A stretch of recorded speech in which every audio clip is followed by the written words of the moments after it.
broke down the bedroom door with his head because I said I needed some time to cool off after an argument we had. I ended the relationship shortly after. I like to be controlled and possessed by men. It's sexy, and it's probably a trauma that I have. I truly do love when a man tells me what to do. She said, well, you need to see it in person. I'll be here for most of the summer. I said, it sounds like I need to plan a trip. So she's now demanding $60,000 a month in support, including over $23,000 for child support.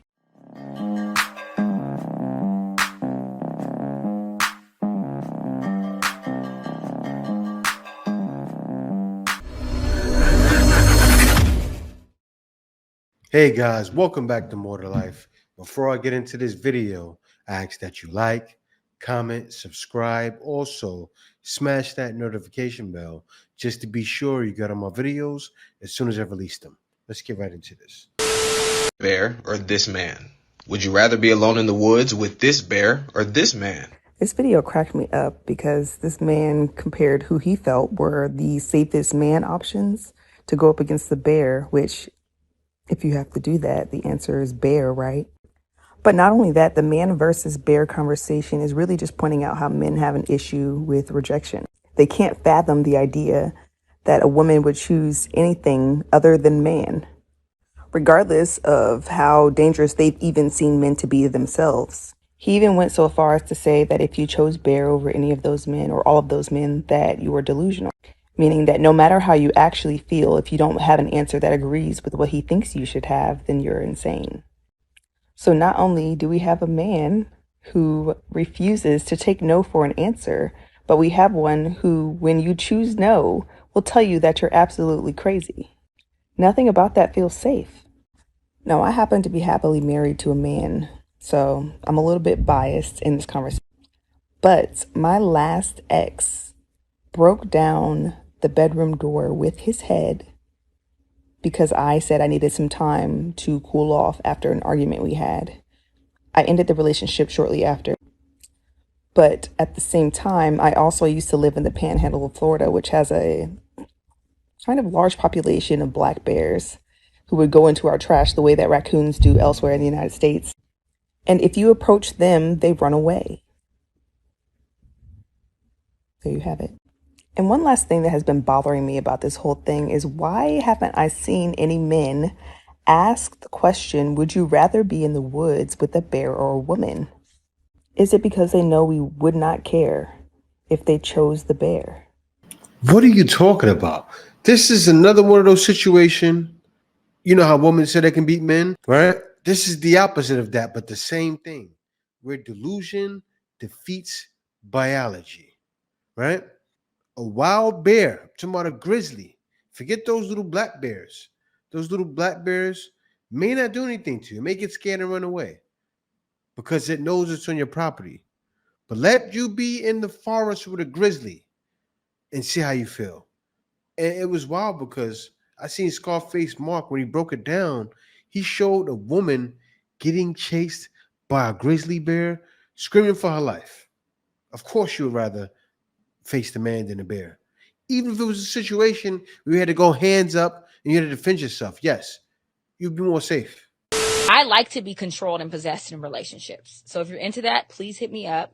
My number is 1-888-355-6723. 257. So listen. What's the number for time? 853-1212. Hit me. Mike Jones, 818, whatever. The point is I like to be controlled and possessed by men. It's sexy, and it's probably a trauma that I have. I truly do love when a man tells me what to do. I'm into that. I'm very into that. Okay. So for me, I'm okay with the man telling me what to do and doing all this. I love it. Yeah, you love it until you get tired of it. Everybody gets tired of everything, right? If it's done too much, or just like people say, what's that saying? Too much of a good thing isn't good. If I ate too much ice cream every day, I would get sick. Actually, when I was in Thailand, I had too much ice cream, and then I was going through Songkran. Songkran with the freezing cold water did it, but I know what it was because I'm usually fine. It was I ate a ton of ice cream because I ate a ton of ice cream when I first got to Thailand. I got sick. Then I got over it. Then Songkran mixed with ice cream. Yeah, I was sick the whole time because too much of a good thing isn't good. So let's talk about Trevor Ariza. They're saying he is reportedly going broke since leaving the NBA last year in 2022. Now that he can't afford child support, obviously it's also alimony, spousal support. So for those of you who don't know, Trevor... No. See, this guy probably wasn't financially savvy, right?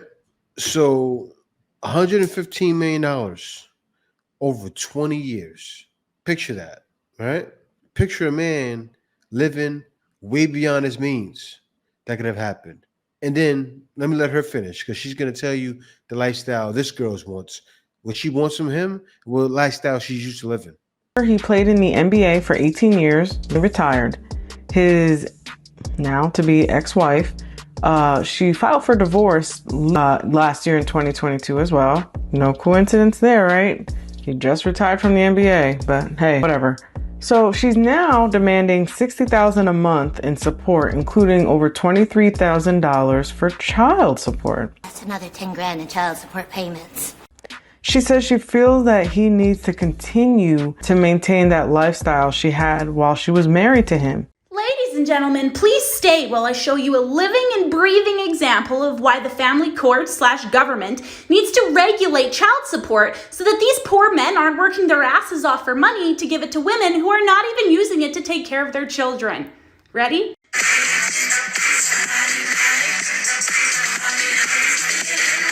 Now, I'm confused why society doesn't view that as shameful and neglectful as the fathers who just skip out on their children and don't pay child support. You are a neglectful parent. That man is working his ass off to afford his children that you probably tricked him into having. And those children are not seeing that money. A woman should not be allowed to spend a penny of child support on herself. Facts. But let's look at her response when she was called out on it. Last time I checked the court orders, it said Rebecca Stamos. You're a deadbeat mother.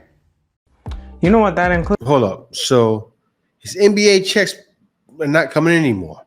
He probably spent most of his money. Like that year, he balling out. I'm sure he was balling out. And she's seen him balling out. She wants 23,000, 60,000 total that's including child support. You know this man probably has like 10 million left. And she wants 60,000 a month.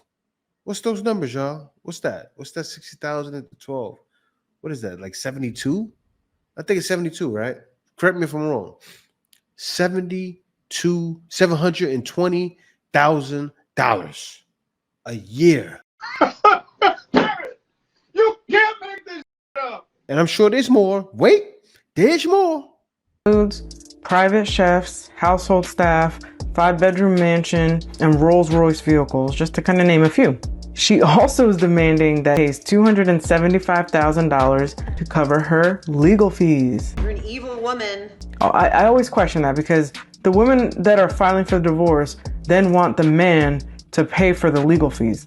Make that make sense, y'all. Okay. They were only married for 4 years, so get that. She's demanding primary custody, but she's unemployed. I mean, why do we always continue to see this in these divorce filings? How does that make sense? You're unemployed, have no income coming in, but you want to have primary custody of the children. That does not make sense. Not only that, right? Now, after she filed for divorce and they're going through legal proceedings, she's now coming out saying that there was alleged abuse during the relationship. So she went and put a restraining order on him. He denied all those allegations, said that they were not true, they're all false, and basically coming out saying this now. But he was denied a restraining order.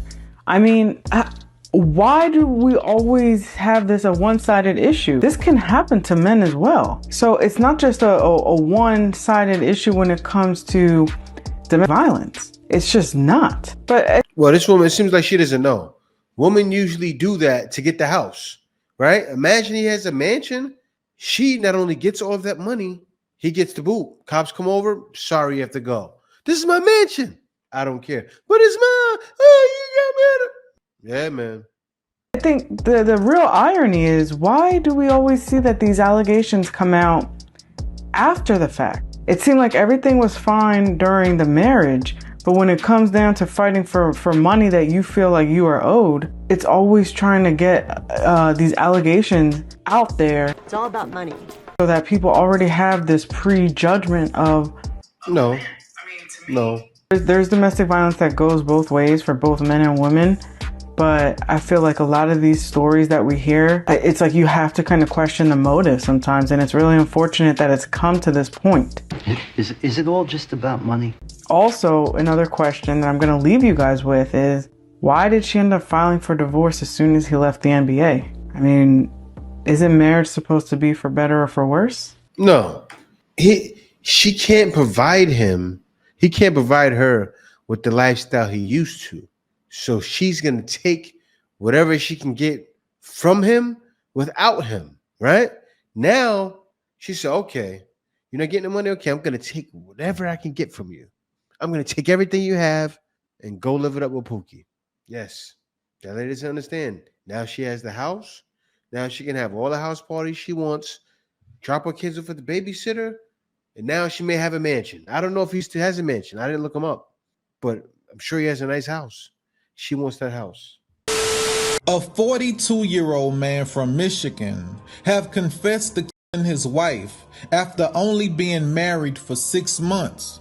The man told police, "She went to file for divorce yesterday, and we got into an argument, and I went into the bedroom and I grabbed my gun, and I hit her with it. And I don't know how, but when I hit her, the gun went off, and she took out running towards the bathroom, and she locked herself in there. And I kept telling her, come out, come out, come out and talk to me. You making me mad. Open the door." And I just got tired of asking. So I broke the door down, and I seen her trying to escape through the window. So I shot her. I shot her like 15 times. Damn! I hit her in her head, her back, her shoulders, her... All right. Well, he hit her 15 times with the thing, with the blicky. Hit her with it 15 times. This is what women try to pit on most men. One man getting out of order, getting out of sorts. You know what happened? He just got with her. He believed in for better or for worse. He believed in we're in it together forever. And this man just wasn't hearing it. He wasn't hearing it. She didn't know she was with a, as mom would say, she didn't know she was with a crazy, insane mother yucca. Look at him. He looked crazy. Look at him. He looks like he has some screws missing. Even him with the suit on. Does he look disturbed? Look at him. She should have knew. She didn't see that twitch he had. Like he probably be like this. Hey, but you know I love you, right? Arr! You know I love baby. Nah, but all jokes aside, this is one of those F around and find out. And that she filed for divorce. I wanted to talk about it. Hey, he took it to heart. So this guy DM'd me. He said, yo, I'm thinking about cuffing my main, but I need to make sure she's holding me down. Shoot her test real quick. If she fails, I'm falling back on the roster. If she passes, I'm making her the one. I asked him how old she was, and he told me she was 20. I asked for the @ and he gave it to me. I got to work. If you need a loyalty test, I'm doing them now on Lazo. The link is in my bio. His girl's page was public. She had a couple thousand followers, so I liked a few pictures and waited to see if she noticed. She ended up liking some of my pictures back and following me, so I followed her and then DM'd her. I said, not gonna lie, you're fine as hell. She said, thank you. I said, no problem, where you from? She said, Seattle, but I go to school in Arizona. How about you? I said, makes sense. Arizona has all the baddies. I'm from Richmond, Virginia. She asked if I'd been to Arizona, and then she said she likes Virginia and has family in Virginia Beach. I told her I've never been to Arizona, but I see enough of y'all popping on the gram. She said, well, you need to see it in person. I'll be here for most of the summer. She belongs to the streets. I said, it sounds like I need to plan a trip. She liked the message, then asked for my snap, and I gave it to her. At this point, I had seen enough. It was time to show her boyfriend the messages. I sent him the screenshots and said, I hate to see it. He asked if she really added me on Snap, and I said, yeah, she just did. He said, damn, bro, can you block her on Instagram and Snap for me? And I told him I will. When he first DM'd me, he told me he had a roster to fall back on, so I don't feel that bad. I unfollowed her on Instagram, but I think I'm going to keep her on Snap. If you need a loyalty test, I'm doing them now on Lazo. The link is in my bio. It looks like we found another one for the streets. Y'all stay safe out there. Man, what? I would never. You heard what he just said? Did you hear what that man just said? I deleted her on Instagram, but I'm going to keep her on Snap. Why you keeping her on Snap, bro? Why are you keeping the Snap? he gonna smash. So he didn't tell him, but you told the audience. Who in the world is gonna hit you up after saying that? So now he's thinking he wanted to keep the girl. Listen, the guy's gonna take that personal. You see what the last guy just did, right? Bro, you what are you trying to do to yourself? Imagine it was that guy. And he see you. Oh, you kept her on Snap. Say he didn't take it out on her. He come back around on you. Oh, you kept her on Snap. What's going on with that? Now you got problems. You got to be careful in these streets, man. Can't be out here saying stuff like that on your TikTok too. Probably got it on your Instagram. Shit like whatever your name is, Night Glass. His name is Nicholas too. Nicholas. You got to be easy on the streets, man. You can't be saying stuff like that. I think I'm gonna keep the Snap though. So you banging dudes, girls, pretty much. Good. He got a good job though. I mean, I can't argue with the guy, but you already know that's what's happening. And you won't know your woman's for the streets, but all women are always, and this is facts, looking for a way out, right? They're looking for that next best thing. And he found out. And guys are trying to not figure that out because they don't want that to happen. Because they know it's definitely more to life. They're loving a woman and they're going through that. It's like, but yeah, you get over it. Thank y'all for watching. See y'all next video.